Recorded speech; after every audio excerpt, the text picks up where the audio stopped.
si veľmi dobre pamätám a to je, že to bolo v tom čase pre mňa veľmi tvorivé prostredie, pretože sa tu pohybovalo strašne veľa zaujímavých, tvorivých ľudí a také rebelské typy, ktoré mne sa vždy veľmi páčili. Takže na základe toho som sa potom zoznámila vlastne s ľuďmi, ktorí nasmerovali tak čiastočne moju cestu muzikantskú a tak vôbec všetko okolo toho. Takže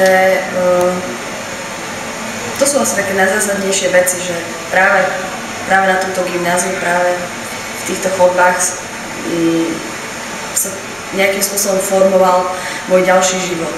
A na to vplyvali aj tí ľudia, že sú všetci ľudia dookola, aj profesori, aj tí v bielých plášťoch, aj tí, ktorí boli väčší voľnomyšlienkári, takže v zásade im za to všetko veľmi pekne ďakujem. Aj za to, že už v druhom ročníku som mala 176 vymeškaných hodín a napriek tomu mi žiadny profesor nedal komisionálnu skúšku a že napriek tomu, že vedeli, že to so mnou asi lepšie nebude, tak mi dali šancu a asi cítili, že pôjdem touto cestou. Takže ja som to vlastne nemala nikdy šancu priznať, ani sa tým ľuďom poďakovať a touto cestou im všetkým ďakujem za to.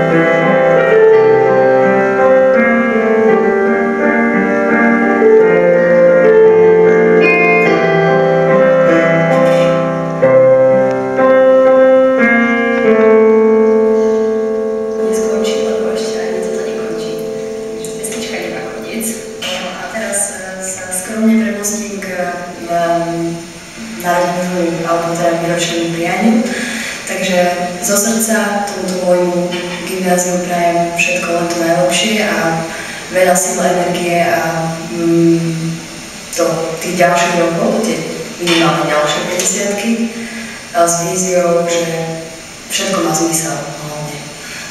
A aby tá komunikácia na tejto škole bola vždy o spätnej väzbe, tak ako tu je a bolo predtým.